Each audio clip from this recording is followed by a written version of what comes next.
Assalamualaikum warahmatullahi wabarakatuh. Bismillahirrahmanirrahim. Alhamdulillahi rabbil alamin. Wa bihi nasta'inu ala umurid dunya waddin.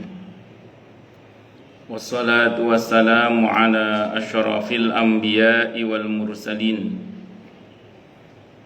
Sayyidina wa habibina wa syafi'ina wa qurrati a'yunina wa maulana Muhammadin wa ala alihi wa ashabihi wa dhurriyyatihi ajma'in, amma ba'd.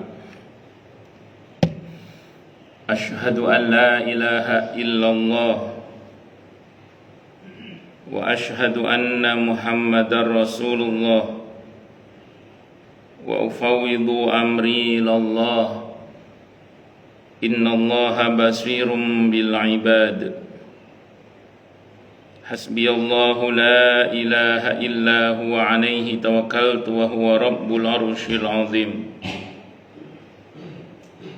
Qala Allah ta'ala fi kitabihil karim hikayatan an nabiyillahi Musa alaihi salam. Rabbi syrah li sadri wa yassir li amri wahlul 'uqdatam min lisani yafqahu qawli. Para alim, para asatid, para asatidah, para sepuh, para bini sepuh, para tokoh masyarakat, hadirin hadirat sekalian, hafizani wa hafizakumullah, bil khusus segenap pengurus Masjid Babu Taubah yang semoga pengurusnya dan jamaahnya selalu dalam naungan rahmat, barokah, perlindungan serta bimbingan Allah Subhanahu wa ta'ala. Amin, Allahumma amin, insyaallah. Allahumma inna nas'aluka ilman nafi'ah wa rizqan thayyiba wa amalan mutaqabbala wa fatahallahu lana futuhal arifin. Allahumma inna na'udzubika min ilmin la yanfa' wa amalin la yurfa' wa qalbin la yakhsha' wa du'a'i la yusma'. Allahumma ati anfusana taqwaha wa zakkiha anta khairu man zakkaha anta waliyuha wa maulaha. Amin, Allahumma amin, insyaallah. Pertama-tama dan yang utama tentu mari kita haturkan puja dan puji syukur kita ke hadirat Allah Subhanahu wa ta'ala dengan berucap alhamdulillahi rabbil alamin. Mudah-mudahan dengan hamdalah ini nikmat dari Allah untuk kita ditambah, karena Allah telah berjanji dalam Al-Quran di surah Ibrahim ayat 7, a'udzubillahi sami'il alim minasyaitonir rajim. Wa idza adzana rabbukum la in syakartum la azidannakum wa la in kafartum inna adzabi lasyadid. Jadi kalau kita bersyukur, sungguh nikmat dari Allah untuk kita ditambah. Dan kalau kita kufur, kita diingatkan oleh Allah akan siksa yang sangat pedih. Ini janji Allah, dan janji Allah dalam Al-Quran itu la raiba fih, tidak ada keraguan di dalamnya. Di antara penjelasan la raiba fih adalah siapapun yang mengamalkan isi Al-Quran dengan keimanan dan keyakinan, maka Allah akan tunjukkan kebenaran Al-Quran itu kepadanya hingga tiada lagi keraguan dalam hatinya. Salawat dan salam semoga tercurah limpahkan untuk junjungan kita Nabi besar Muhammad sallallahu alaihi wasallam. Semoga kita semua diakui sebagai umat beliau. Amin, Allahumma amin, insyaallah. Saya wasiatkan terutama untuk diri saya sendiri dan panjenengan semua, agar kita semua terus berusaha meningkatkan ketakwaan kita kepada Allah Subhanahu wa ta'ala. Karena dengan takwa itulah kita bisa memperoleh derajat yang sangat tinggi dengan sesungguhnya di sisi Allah Subhanahu wa ta'ala. Hal ini didasarkan kepada firman Allah Subhanahu wa ta'ala dalam Al-Quran di surah Al-Hujurat ayat 13. A'udzu billahi samii'il 'aliim minasyaitonir rajim. Ya ayyuhan nasu inna khalaqnakum min dzakarin wa untha wa ja'alnakum syu'uban wa qabaila lita'arafu inna akramakum 'indallahi atqakum al-ayah. Wahai manusia, sesungguhnya kami telah menciptakan kalian dari seorang laki-laki dan seorang perempuan, berkembang menjadi bersuku-suku dan berbangsa-bangsa agar kalian saling mengenal. Sesungguhnya yang paling mulia di antara kalian di sisi Allah adalah yang paling bertakwa. Allah juga berjanji akan memberikan bonus bagi siapapun yang sungguh-sungguh bertakwa kepada Allah, berupa solusi atau jalan keluar dari setiap masalah yang dia hadapi, dan Allah juga berjanji akan memberinya rizki dari arah yang dia tidak duga sebelumnya. Hal ini didasarkan kepada firman Allah Subhanahu wa taala dalam Al-Qur'an di surah At-Talaq ayat 2 dan 3. A'udzu billahi samii'il 'aliim minasyaitonir rajim. Wa may yattaqillaha yaj'al lahu makhraja wa yarzuqhu min haitsu la yahtasib. Dan barang siapa orang yang bertakwa kepada Allah, maka Allah akan berikan dia jalan keluar dan rizki yang tak terduga. Di ayat 4-nya Allah berfirman, wa may yattaqillaha yaj'al lahu min amrihi yusra. Siapa yang bertakwa kepada Allah, maka Allah akan jadikan urusannya mudah. Semoga kita semua minal muttaqina, bahkan lil muttaqina imamah. Amin, Allahumma amin insyaallah. Nama Allah yang insya Allah akan kita bahas pada subuh kali ini adalah nama Allah Al-Matin. Al-Matinu secara umum diterjemahkan dengan yang maha kokoh. Setiap kata yang berakar dari huruf-huruf mim, ta, dan nun biasanya mengandung makna kekukuhan disertai dengan keterbentangan dan kepanjangan. Maksudnya, kalau ini dikaitkan dengan nama Allah, maka Allah sebagai Al-Matin adalah zat yang memang kokoh semua rencananya, menjangkau keseluruhan makhluknya, bahkan setiap detilnya. Karena prinsipnya bahkan tidak ada daun yang jatuh, baik yang kering maupun yang basah, dan tidak ada satupun pasir yang bergerak atau yang lebih kecil dari itu, kecuali semuanya atas seizin Allah Subhanahu wa ta'ala. Karena di Al-Matin ini di antaranya oleh Allah dikaitkan dengan rencananya, sehingga Allah itu semua yang Allah rencanakan, semua yang Allah gariskan, semua yang Allah tentukan itu pasti terjadi. Sehingga dikatakan innama amruhu idza arada syai'an ay yaqula lahu kun fayakun. Wa idza qada amran fa innama yaqulu lahu kun fayakun. Makanya ada istilah dalam ilmu akidah itu, ana urid anta turid wallahu fa'alu lima yurid. Saya punya mau, Anda punya mau, yang terjadi apa yang Allah mau. Jadi saya punya mau, Anda punya mau, yang terjadi apa yang Allah mau. Tapi jangan sampai kaidah ini membuat kita menjadi Jabariyah. Jabariyah itu fatalisme, meyakini semuanya sudah Allah takdirkan dan menafikan usaha. Itu tidak benar. Yang benar adalah kita yakini bahwa semuanya sudah Allah tentukan,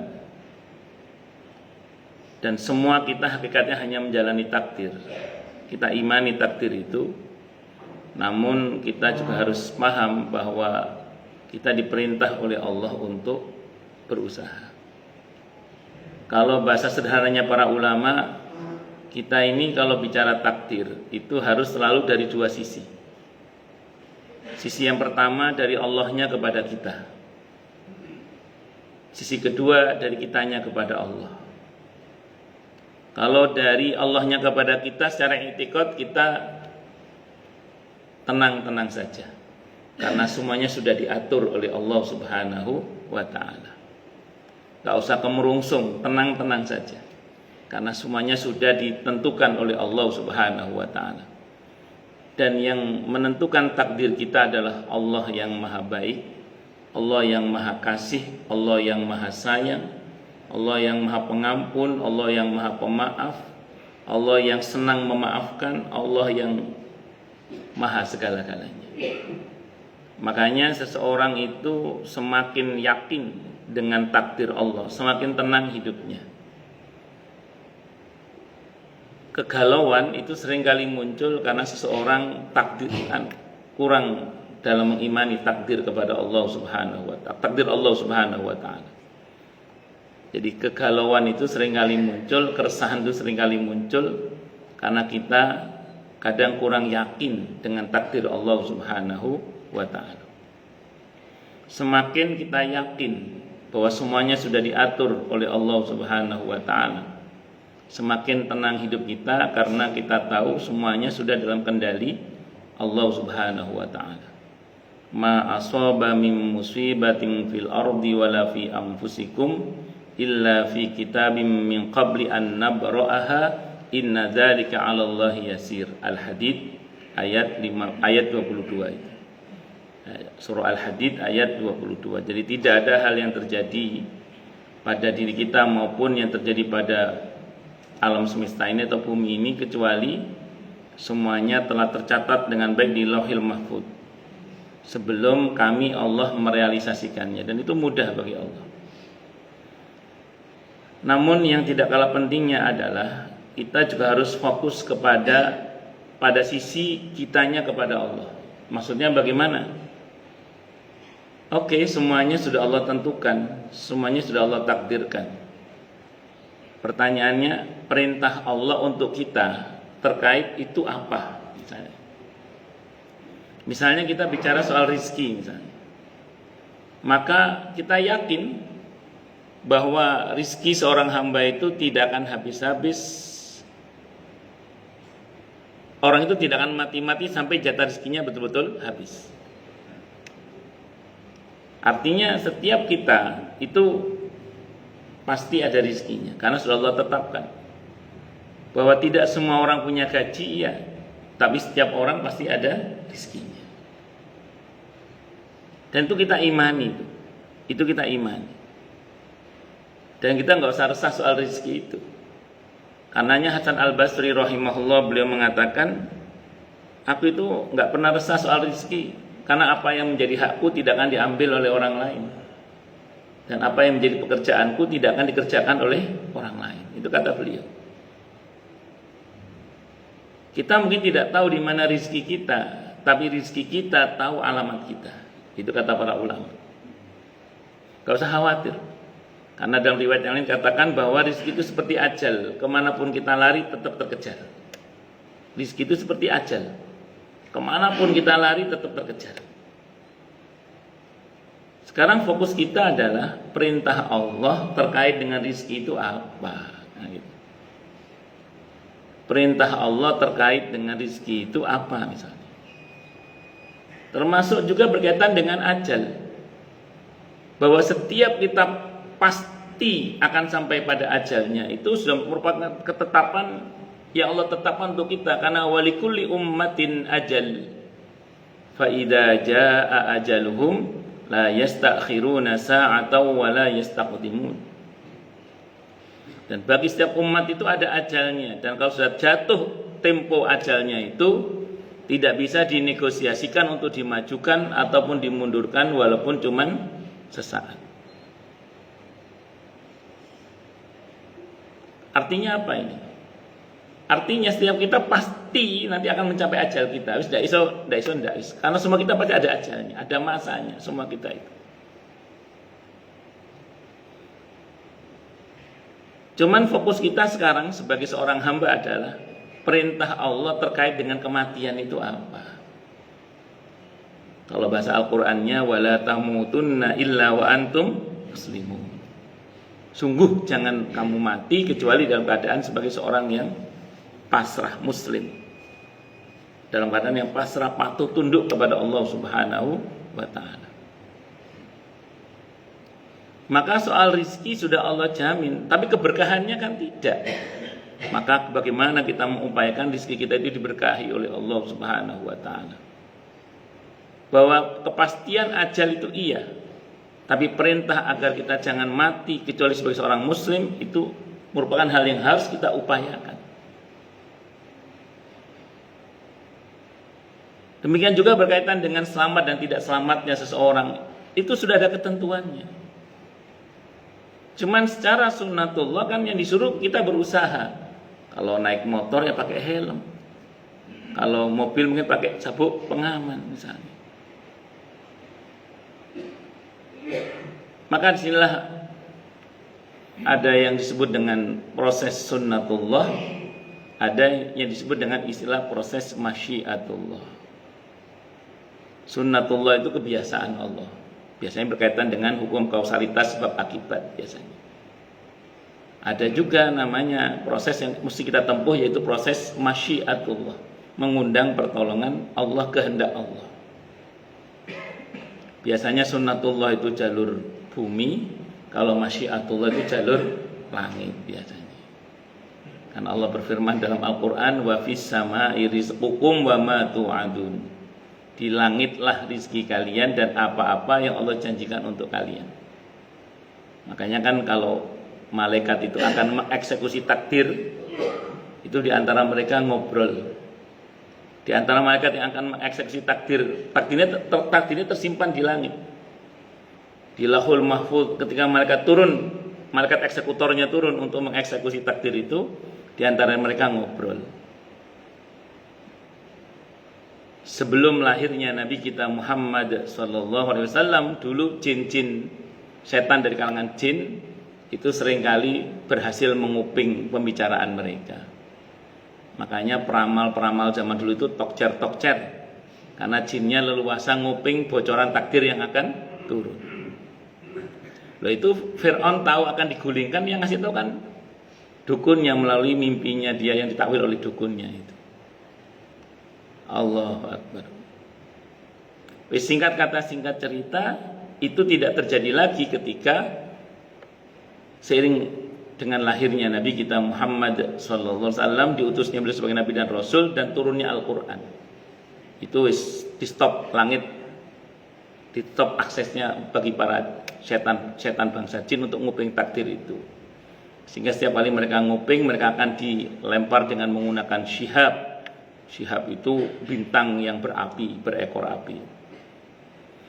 Sehingga kadang ya dukun itu sebagaimana yang Anda ketahui yang pengalamannya. Jadi singkat kata, singkat cerita, itu sudah tidak terjadi lagi sekarang itu.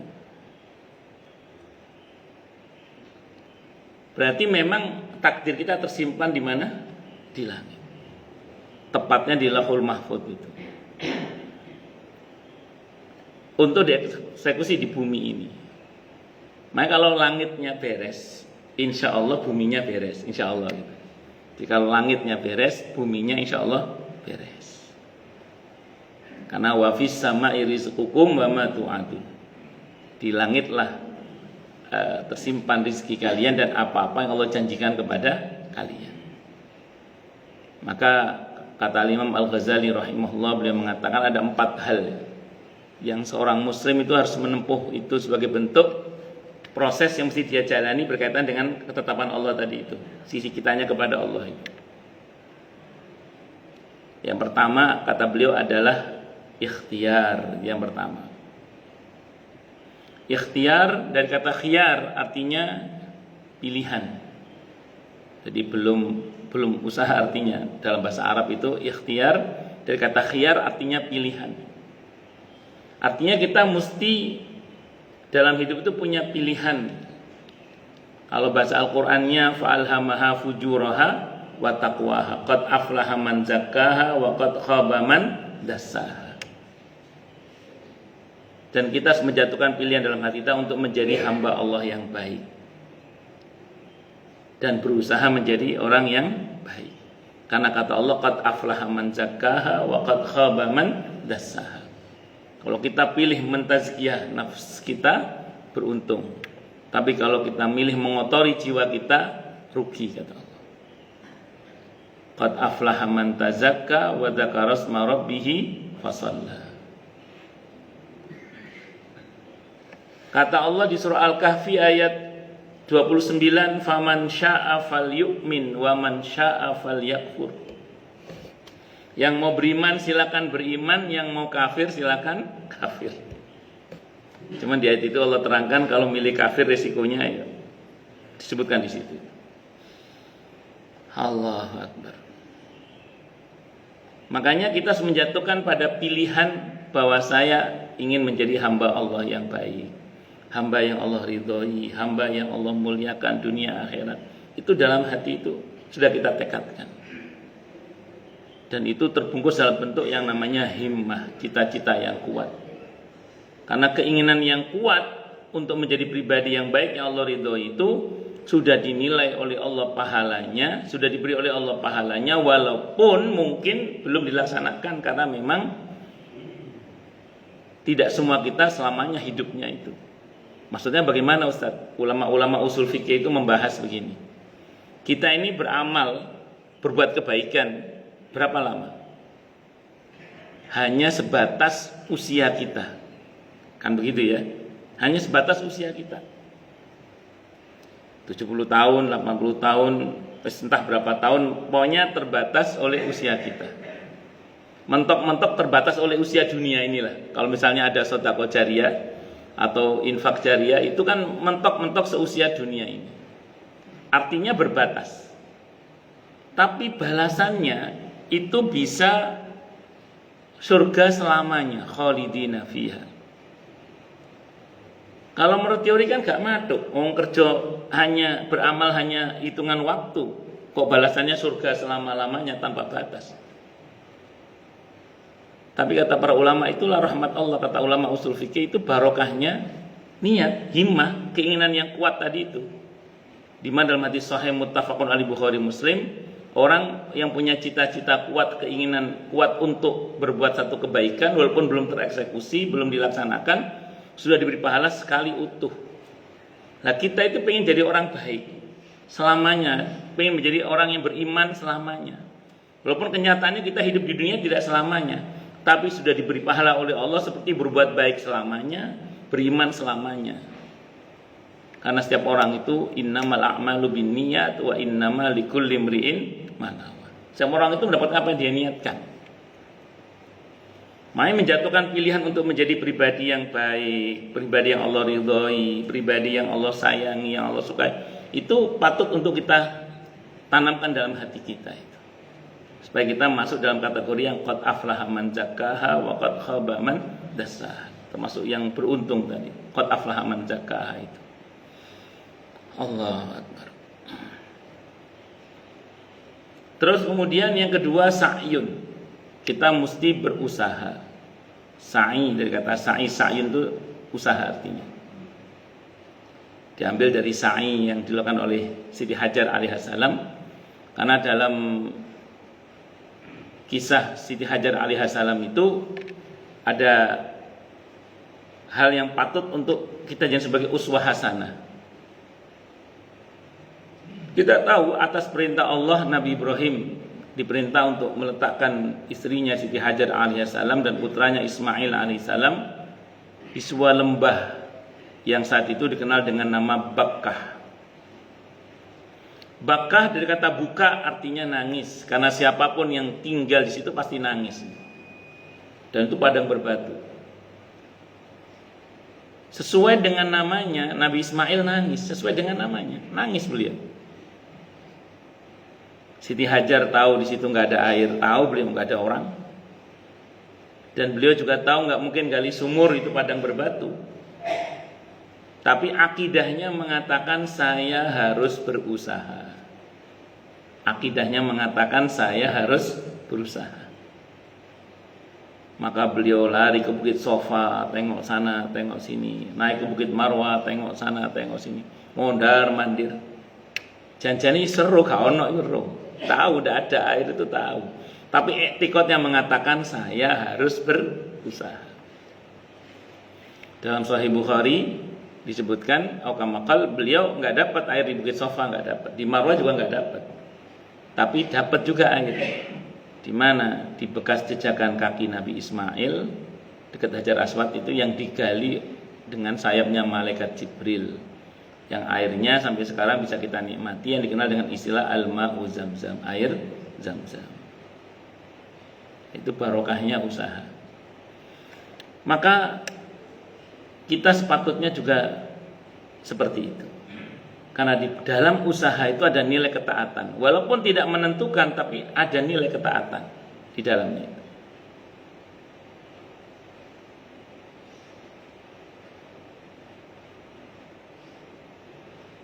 Kalau seandainya suatu saat, misalnya gitu, kita ini menghadapi satu keadaan yang misalnya kurang baik, misalnya gitu, menurut kita,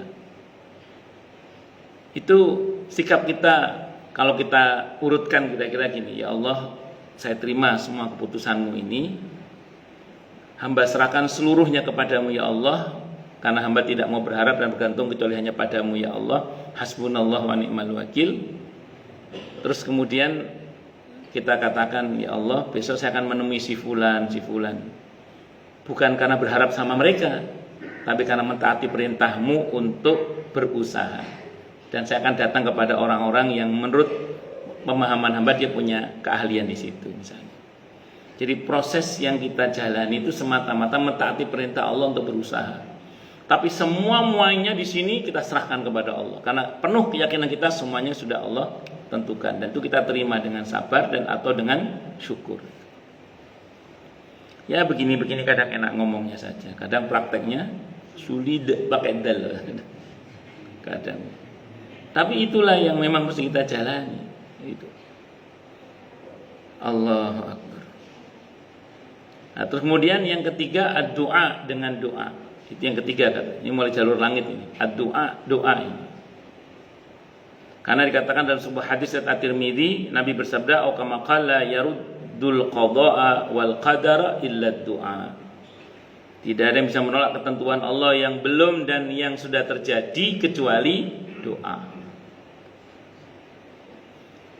Maka kalau kita punya firasat, dan dalam hadis At-Tirmidzi seorang mukmin itu firasatnya harus diperhatikan, ittaqu firasatal mu'min fa innahu yanzuru binurillah.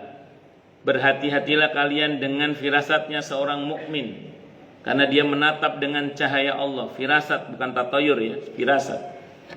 Tiba-tiba ada perasaan gak enak, kepikiran anak, kepikiran pasangan, kepikiran orang tua misalnya. Maka kalau kita kepikiran anak kita, kepikiran pasangan kita, kepikiran orang tua kita atau siapapun, jangan cuma ditelepon, jangan cuma video call, karena telepon tidak bisa merubah takdir, video call juga tidak bisa merubah takdir. Yang bisa merubah takdir dengan izin Allah adalah doa. Maka segera susul dengan doa. Jangan cuma ditelepon, doakan. Baik nak, baik bu, alhamdulillah. Terus tenang, nggak mendoakan. Padahal tadi sudah ada firasat. Dan firasat itu kita suruh perhatian oleh Nabi. Hadis dari At-Tirmidzi, hadis itu memang ada yang mendhaifkan, tapi ada yang menghasankan, ada yang mensahihkan. Ittaqu firasatal mu'min fa innahu yanzuru binurillah.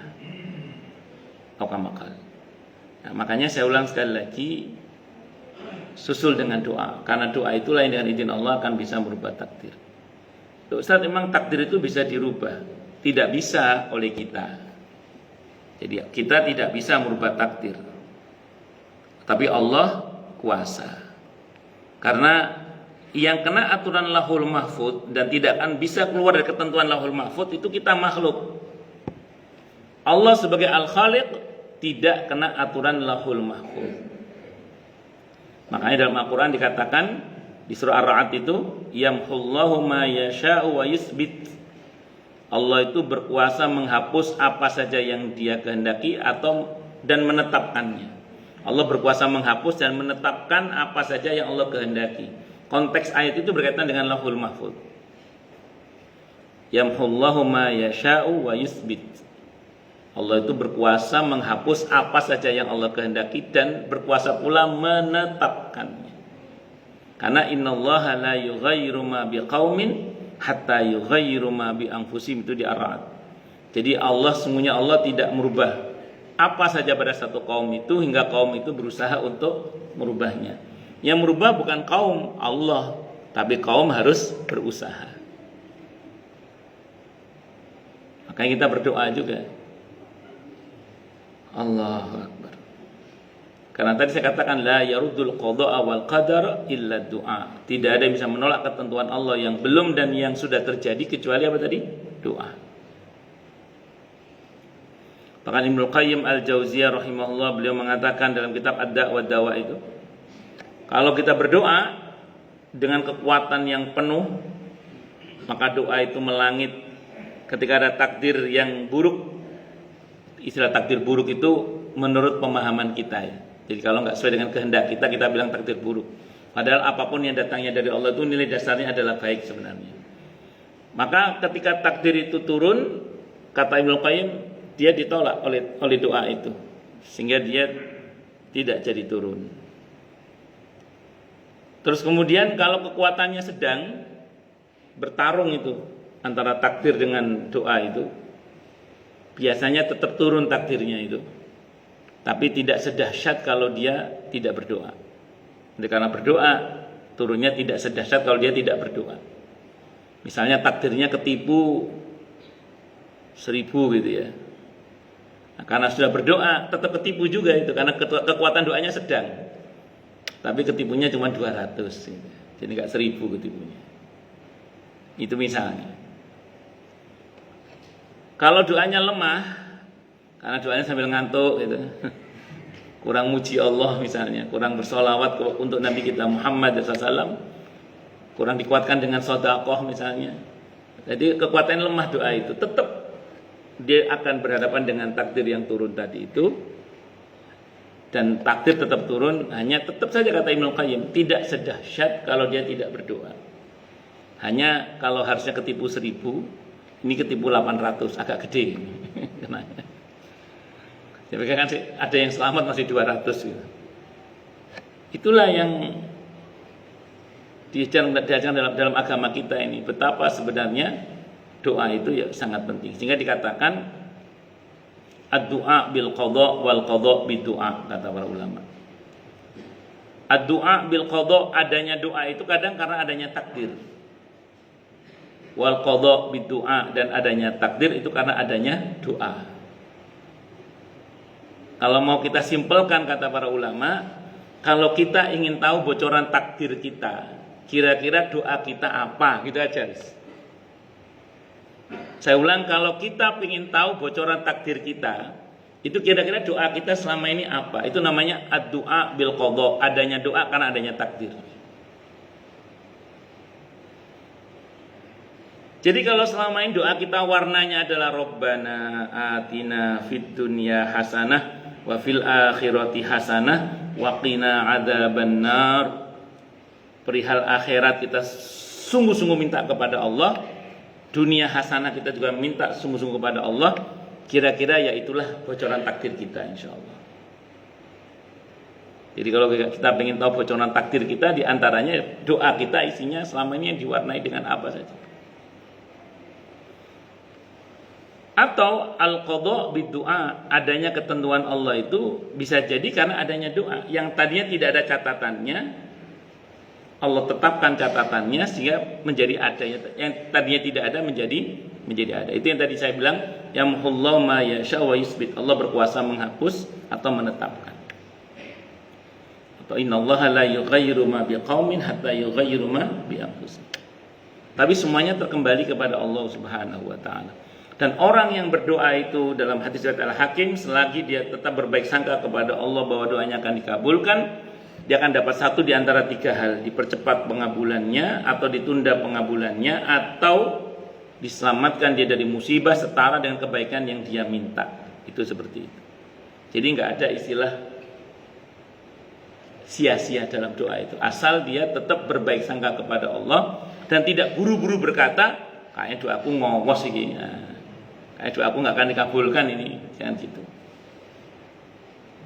Saya sering ceritakan di sini bahwa beberapa para nabi dan orang-orang soleh terdahulu itu doanya itu justru dikabulkan oleh Allah itu di saat yang secara sunnatullah itu nggak mungkin gitu.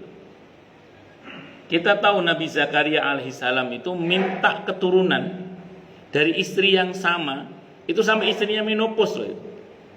Sampai non sewu tua renta istrinya. Itu masih minta keturunan dari istri yang sama. Awalnya doanya Rabbi la tadarni fardahu wa anta khairul warisin. Begitu istri beliau menopause, sempat berhenti berdoa beliau, realistis. Iya, bojoku wis menopause, wis cukup wis, dungane cukup. Tapi enggak berbursa kepada Allah, enggak wis cukup wis. Luar biasa, enggak mikir golek liyane, itu Nabi Zakaria itu pokoknya anu. Nah, terus kemudian begitu beliau Allah ingatkan dengan cara lupa memberi makan kepada Siti Maryam alaihissalam itu, di situ beliau dalam tanda kutip kedabalan. Wah, ponakanku durung mangan nih. Belum saya antar makanan ke sana, padahal mihrabnya Siti Maryam itu berlapis pintunya dan yang pegang kuncinya hanya Nabi Zakaria alaihissalam. Wah, iki kaliren ponakanku ya gak mangan nih. Akhirnya buru-buru beliau masuk ke situ, ternyata sudah ada makanan di situ itu. Dan dikatakan oleh Siti Maryam alaihissalam ini dari sisi Allah, dan Allah berkuasa memberikan rezeki kepada hambanya dari arah yang tidak diduga-duga. Nabi Zakaria langsung doa lagi di situ, minta keturunan, yang redaksinya Rabbi habli min ladunka dzurriyyatan thayyibah innaka sami'ud du'a. Yang Allah kabulkan justru di saat istrinya sudah menopause itu. Nah, setengah gak percaya. Saking bukan tidak percaya sama Allah, bukan orang gawok itu loh, gawok itu terheran dengan kekuasaan Allah sampai setengah gak percaya. Bukan gak percaya, setengah gak percaya, istilah ya, istilah Jawa, setengah gak percaya bukan gak percaya. Ya apa ya istilahnya? Ya situlah pokoknya itu. Gimana ceritanya kira-kira gitu? Kok bisa saya bisa punya keturunan? Padahal istri saya sudah aqim, sudah nun sewu, sudah menopause. Ya begitulah kalau Allah berkehendak, maka semuanya bisa jadi. Wa aslahna lahu zaujah, dan kami perbaiki untuknya keadaan istrinya itu. Nah, kalau bapak-bapak ingin istrinya diperbaiki keadaannya oleh Allah, ya perbanyak baca doanya Nabi Zakaria itu. Rabbi habli min ladunka dzurriyyatan thayyibah innaka sami'ud du'a. Karena ada sebagian mufassir yang mengatakan itu istrinya dibuat kembali muda seperti 17 tahun lagi. Jadi kalau ibu-ibu bapak-bapak pengen istrinya kembali muda, ya baca itu. Nah, ini saya cerita tentang keutamaan doa tadi. Nabi Ibrahim juga sama ketika bersama dengan Siti Sarah. Nabi Ibrahim alaihissalam dan Siti Sarah alaihissalam itu untuk Siti Sarah itu baru dikabulkan doanya yang Nabi Ibrahim sudah berdoa dari lama sekali. Rabbi habli minas sholihin, Rabbi habli minas sholihin. Itu baru dikabulkan setelah Siti Sarah itu sudah masuk dalam usia menopause. Sama setengah gak percaya ngono. Ya apa ceritanya kok iso duwe anak sih, akhirnya ya itu. Itu kuasa Allah kalau Allah berkehendak. Innama amruhu idza arada syai'an ay yaqula lahu kun fayakun. Nah, yang kita ini kalau jalur bumi buntu ya jalur langit. Kalau bisa sebelum buntu sudah menempuh jalur langit ya. Itu seperti itu. Itu ad-du'a. Yang terakhir itu tawakal, berserah diri kepada Allah Subhanahu wa taala. Allah berjanji di surah At-Talaq ayat 3, "Wa may yatawakkal 'alallahi fahuwa hasbuh." Siapa yang bertawakal kepada Allah, maka Allah akan mencukupinya. Di dalam Al-Qur'an kalimat tawakal itu ada yang hasbunallah wa ni'mal wakil. Ada wa ufawwidu amri ilallah innallaha basirum bil ibad. Innallaha basirum bil ibad. Kalau hasbunallah wa ni'mal wakil di surah Ali Imran ayat 173. Kalau wa ufawwidu amri ilallah innallaha basirum bil ibad, ada di surah Al-Ghafir atau Al-Mu'min surah ke-40 ayat 44. Kalau ada hasbiyallahu la ilaha illa huwa alaihi tawakkaltu wa huwa rabbul arsyil azim, itu di surah At-Taubah ayat 129. Kalau hasbunallah wa ni'mal wakil itu konteksnya perang Badar Sughra. Abu Sufyan CS sudah kumpul di Badar untuk nyerang Madinah kali kedua. Orang-orang munafik menakut-nakuti kaum beriman Dan orang-orang beriman bukannya larut dalam ketakutan, menyerahkan ketakutannya kepada Allah sambil berkata, hasbunallah wa ni'mal wakil. Apa yang terjadi? Fanqalabu bi ni'matin minallahi wa fadlin lam yamsasum su, kata Allah. Maka mereka kembali membawa anugerah dan nikmat yang besar dari Allah, dan mereka tidak tersentuh oleh keburukan sama sekali. Apa yang ditakutkan tidak terjadi.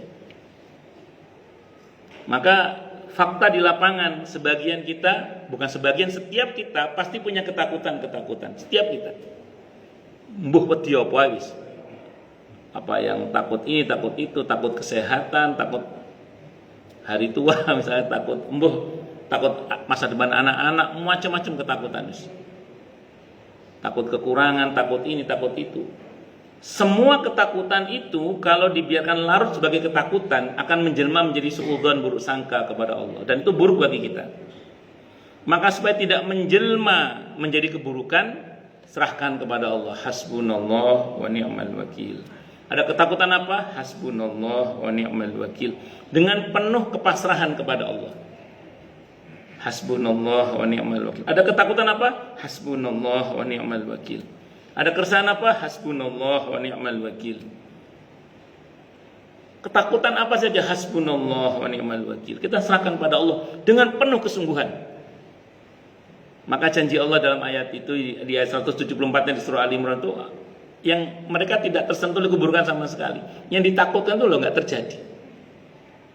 Dan kalaupun terjadi, sudah diserahkan kepada Allah, kok masih terjadi juga, yang penting selamat itu. Dan kalaupun terjadi, selamat. Itu rumusnya.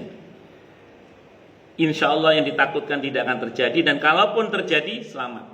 Karena kita telah berserah diri kepada Allah Subhanahu wa ta'ala. Ada contohnya Ustaz, Nabi telah bertawakal kepada Allah, tapi terjadi juga. Ada. Dan Nabi selamat, bahkan dapat bonus Fathu Mekah. Takluknya kota Mekah itu gara-gara Nabi sudah berserah diri pada Allah, tapi apa yang beliau takutkan terjadi juga, yaitu ditipu dalam perjanjian Hudaybiyah.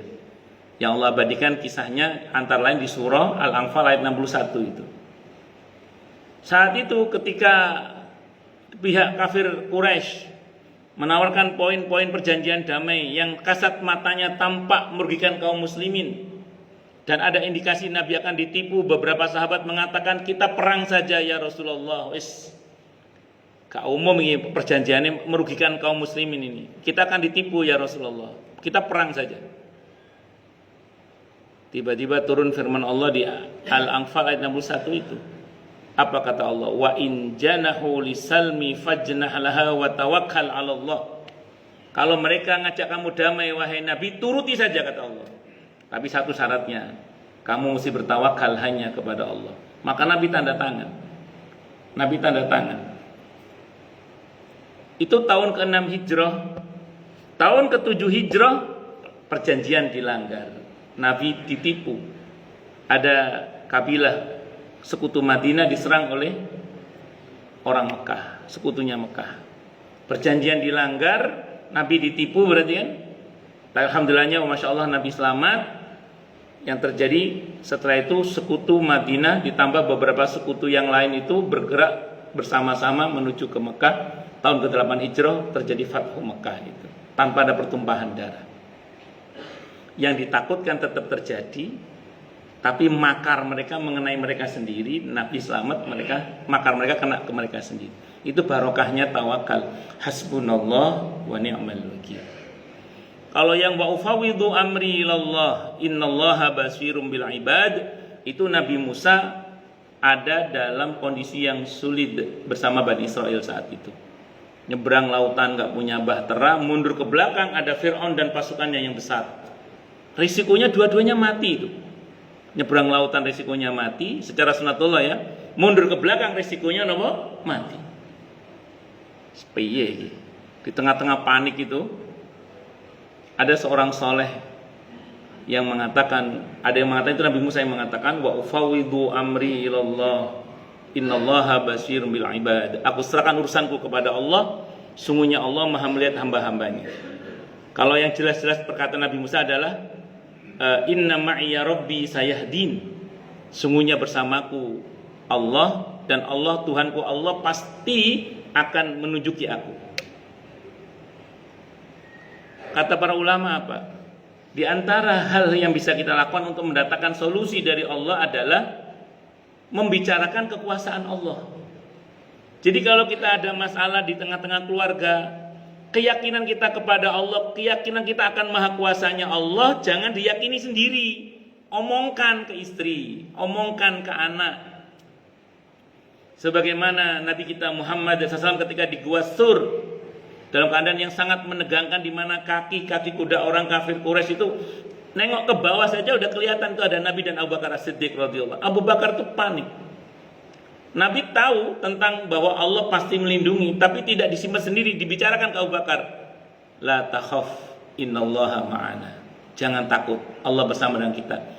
Itu Nabi meyakininya, tidak diyakininya sendiri, disampaikan ke Abu Bakar. Menyampaikan kepada orang lain di sekitar kita tentang maha kuasanya Allah, itu mendatangkan pertolongan Allah. Maka Nabi Musa nggak menyimpan sendiri, diteriakkan, inna ma'iya rabbi sayahdin. Di saat orang mengalami situasi di mana orang tegang dengan situasi, dengan suasana, dilangitkan keadaan itu dengan, ayo kita bicara tentang kekuasaan Allah. Kita bicara tentang kekuasaan Allah, karena itulah yang mendatangkan pertolongan Allah. Tapi harus diomongkan, jangan cuma disimpan sendiri. Sampaikan ke anak, sampaikan ke istri.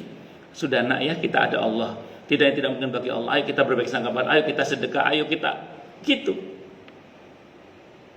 Dan betul Allah selamatkan dengan sesuatu yang mereka tidak duga sebelumnya. Karena Allah perintahkan dengan perintah yang rasanya akal tidak bisa menjangkau. Ketika Allah katakan anidrib bi'asakal bahr, pukul dengan tongkatmu itu lautan. Nabi Musa itu perintah Allah, gak pakai protes. Padahal Nabi Musa orangnya cerdas, kritis, berani. Tapi karena Allah yang nyuruh, gak pakai protes. Coba kalau beliau menggunakan kecerdasannya mengkritisi perintah Allah. Ya Allah, kok laut yang dipukul? Kok enggak batuknya Fir'aun saja? Karena mukul batuknya Fir'aun itu lebih masuk akal daripada mukul laut. Tapi Nabi Musa mboten pukul, dan disitulah terjadi hal yang di luar dugaan. Beliau selamat dengan mudahnya bersama Bani Israel, dan Fir'aun mati juga dengan mudahnya di situ. Maka di ayat 45-nya kan Allah jamin kalau kita baca wa ufawidhu amri ilallah innallaha basirum bil ibad, dengan penuh ketawakalan kepada Allah. Dan itu kita sampaikan kepada orang sekitar kita bahwa ayo kita serahkan sama Allah. Wa ufawidhu amri ilallah innallaha basirum bil ibad. Apa yang terjadi?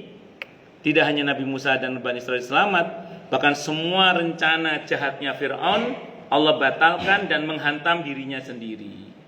Maka insya Allah kalau kita penuh ketawakalan, berserah kepada Allah dengan penuh ketawakalan, dengan wa ufawidhu amri ilallah innallaha basirum bil ibad, semua niat jahat siapapun kepada kita akan dibatalkan oleh Allah. Bahkan tidak jarang itu akan menghantam diri mereka sendiri. Wa ufawidhu amri ilallah innallaha basirum bil ibad, dengan penuh ketawakalan kepada Allah.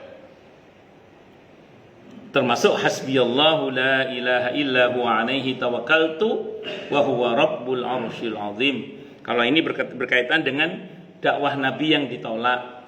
Kata Allah, fa in tawallau faqul hasbiyallahu la ilaha illa huwa alaihi tawakkaltu wa huwa rabbul arsyil azim. Loh Ustaz, emang Nabi pernah ditolak dakwahnya? Bukan cuma pernah sowering. Bukan cuma pernah sowering. Itu sekelas Muhammad Rasulullah SAW. Apalagi sekelas Muhammad Subhan. Entek ngamek kurang balik, biasa. Makanya kalau kata guru saya dulu bilang kepada para santri dalam berdakwah, dalam mengajar itu yang dibesarkan tuh ikhlasnya. Yang dibesarkan tuh ikhlasnya. Sikap santri, sikap jamaah mau macam-macam jangan gampang dimasukkan dalam hati. Mundak TBC. Ngopo-opo di lebokan jero hati mundak TBC. Yang serius itu ikhlasnya dalam dakwah itu. Mbok kelakuane wong macam-macam terserah. Karena sekelas Nabi saja itu sering ditolak. Nabi Musa itu kalau ngomong sama kaumnya, kenapa kamu tega menyakiti saya, itu kan kayak saking nawamane Bani Israil. bukan nemen, saking nawamane Bani Israil. Makanya Allah ajarkan pada nabinya, wis gini aja Muhammad, kalau mereka menolak dakwah kamu, fa in tawallau, kata Allah, faqul hasbiyallah. Saya serahkan semuanya pada Allah. Saya serahkan semuanya pada Allah. Ini dalam konteks kalau kita menasihati istri, menasihati anak, atau kalau istri ngingetin suami, kok nggak kena dieling, nggak bisa dinasihati. Hasbiyallahu la ilaha illahu alaihi tawakkaltu wa huwa rabbul arsyil azim. Kita nasihati kok ditolak. Hasbiyallahu la ilaha illahu alaihi tawakkaltu wa huwa rabbul arsyil azim. Kita serahkan kepada Allah. Kenapa kita serahkan kepada Allah? Ya karena yang berkuasa membolak-balikan hati itu adalah Allah. Yang berkuasa membolak-balikan hati itu adalah Allah. Maka kita serahkan kepada Allah. Hasbiyallahu la ilaha illa huwa alaihi tawakkaltu wa huwa rabbul arsyil azim. Itu seperti itu. Makanya tadi saya katakan al-matinnya Allah itu nanti bisa kita cermati di surah Al-A'raf ayat 183 dan di surah Al-Qalam ayat 45. Kalau yang di ayat 183 surah Al-A'raf itu wa umli lahum inna kaidi matin, dan aku memberi tangguh kepada mereka, sungguhnya rencanaku amat teguh. Kemudian di surah Ad-Dariyat tadi sama ya, Al-Qalam itu sama, wa umli lahum inna kaidi matin itu sama. Kemudian di surah Ad-Dariyat ayat 58 itu innallaha warrazzaqu dzul quwwatil matin. Sungguhnya Allah dialah yang maha pemberi rizki, yang mempunyai kekuatan lagi maha kokoh. Soal rizki enggak usah khawatir, di backup oleh Allah dengan sifatnya dzul quwwatil matin. Allah itu sebagai al-matin. Makanya gak usah takut soal rizki, soal apa yang telah Allah tetapkan. Sekarang fokus kita adalah perintah Allah untuk saya apa, udah kita aja. Perintah Allah untuk saya, monggo semampunya. Jangan lupa memilih pilihan untuk menjadi hamba Allah yang baik. Jangan lupa kemudian kita berusaha dengan baik dan benar, dengan sungguh-sungguh, berdoa dengan sungguh-sungguh, dan bertawakal, berserah diri kepada Allah Subhanahu wa taala. Jalur sunnatullahnya kita lakukan, jalur masyiatullahnya juga kita lakukan. Saya kira ini yang bisa saya sampaikan, semoga bermanfaat. Baik, silakan yang mau tanya, protes, marah boleh, silakan. Masalah itu masalah yang lain boleh, kalau ada. Kalau nggak ada berarti jelas semua atau tidak jelas semua. Monggo silakan. Alhamdulillah pembahasan materi yang disampaikan oleh Ustaz telah selesai untuk pagi ini. Semoga apa yang disampaikan menjadi materi yang bagi Ustaz dan tambahan ilmu bagi kita semua. Amin. Selanjutnya kami beri kesempatan kepada jamaah.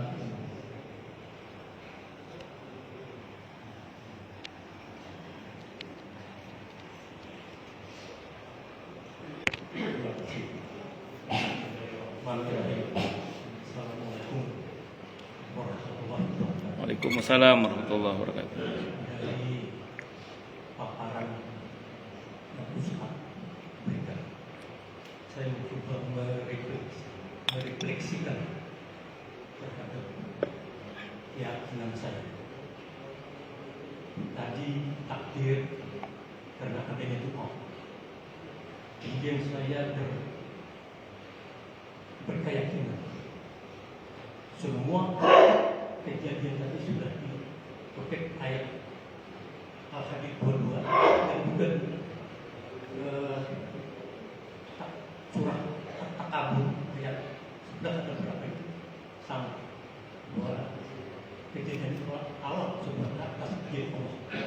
Kalau saya ingin refleksikan komparasi terhadap apa Ustaz yang saya mempunyai bahwa yang saya lakukan ini tidak hanya semacam manifestasi. Saya sampai pada tahap bahwa kegiatan amal ibadah kita ini adalah kebutuhan organ dan kehidupan saya. Oleh karena itu, meskipun Ustaz ada yang lain menyatakan segala ibadah itu harus ada pahala, saya tidak memikirkan pahala. Pahala adalah hak prerogatif Allah. Apa yang saya laksanakan itu adalah kewajiban tubuh saya.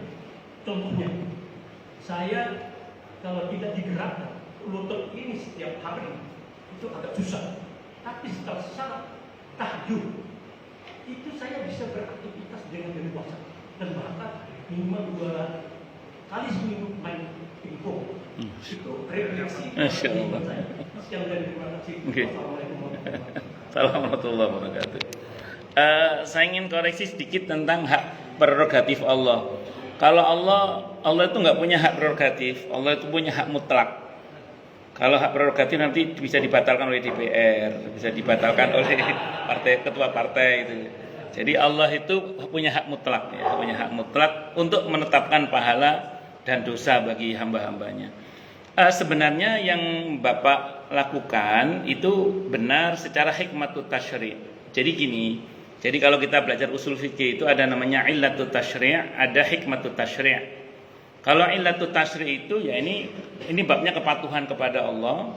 Maka bagaimana kita beribadah sesuai dengan ketentuan-ketentuan Allah, sehingga kalau kita tidak memiliki ketentuan itu kita nggak akan ada pahalanya. Tapi kalau itu namanya illatut tasyri'. Tapi di balik illatut tasyri' itu ada hikmatut tasyri', hikmah di balik perintah. Biasanya ini lebih kepada untuk mengenalkan kepada pemula terutama atau bagi siapapun yang ingin merasakan keindahan dalam beragama. Makanya gini, kita kalau ke anak-anak kita misalnya, itu jangan cuma nyuruh mereka beragama, tapi kenalkan kepada mereka betapa beragama itu indah. Maka kita sebutkan hikmah-hikmahnya. Kalau bahasa saya ke anak saya gini misalnya, Mas, kamu jangan goblok, saya bilang gitu. Kalau saya ke anak saya gitu, Mas, kamu jangan goblok. Itu ada, pas yang ngomong gitu ada jamaah saya protes, Ustadz kok kasar sekali. Oh maaf Pak, Bapak orang Jogja ya. Kalau di Jawa Timur goblok itu kurang kasar, saya bilang gitu. Terus ya, akhirnya saya rubah, Mas jangan bodoh. Saya bilang itu ke anak saya, Mas jangan bodoh, saya bilang itu. Anak saya saat itu nanya, maksudnya jangan bodoh apa Bu ya? Saya bilang, Mas, orang yang tidak sholat itu tidak hanya durhaka kepada Allah, dia bodoh. Saya ulang, orang yang tidak sholat itu tidak hanya durhaka kepada Allah, dia bodoh.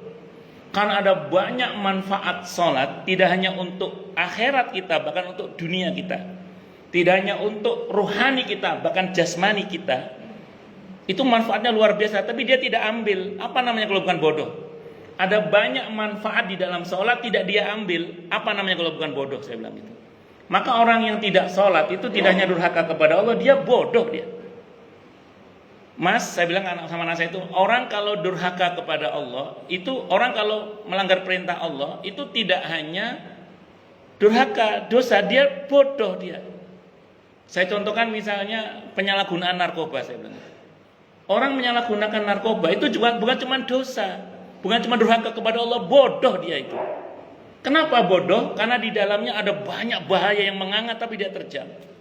Disitulah saya mulai bicara hikmatut tasyri'. Supaya anak-anak kita itu ngerti, oh beragama itu indah tuh.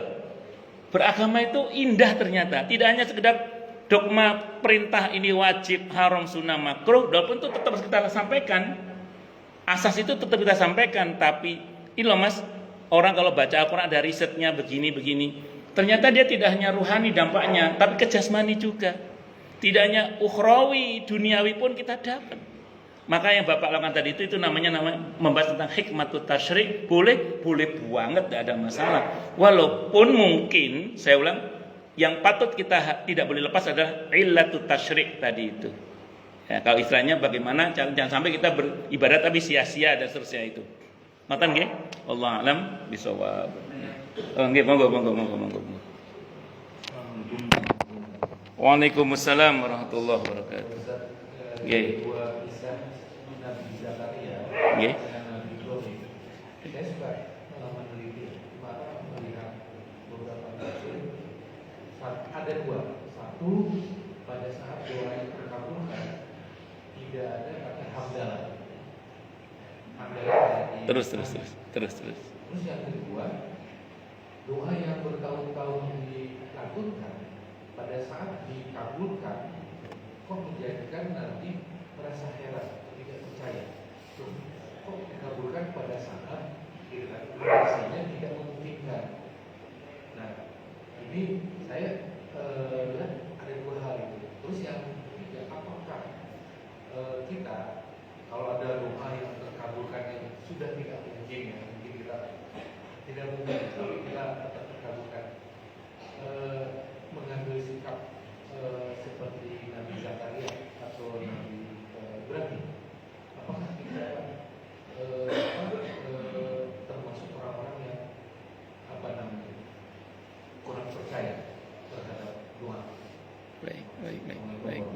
baik. Assalamualaikum warahmatullahi wabarakatuh.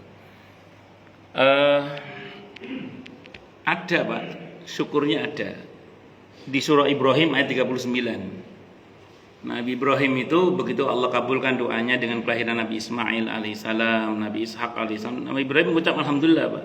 Kata Allah menceritakan alhamdulillahnya Nabi Ibrahim di surah Ibrahim ayat 39. Alhamdulillahilladzi wahabali 'alal kibari Ismail wa Ishaq.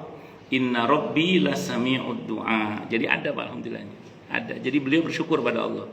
Segala puji bagi Allah yang telah memberikan aku di usia tuaku Ismail dan Ishak. Sesungguhnya Tuhanku pastilah Maha mendengarkan doa.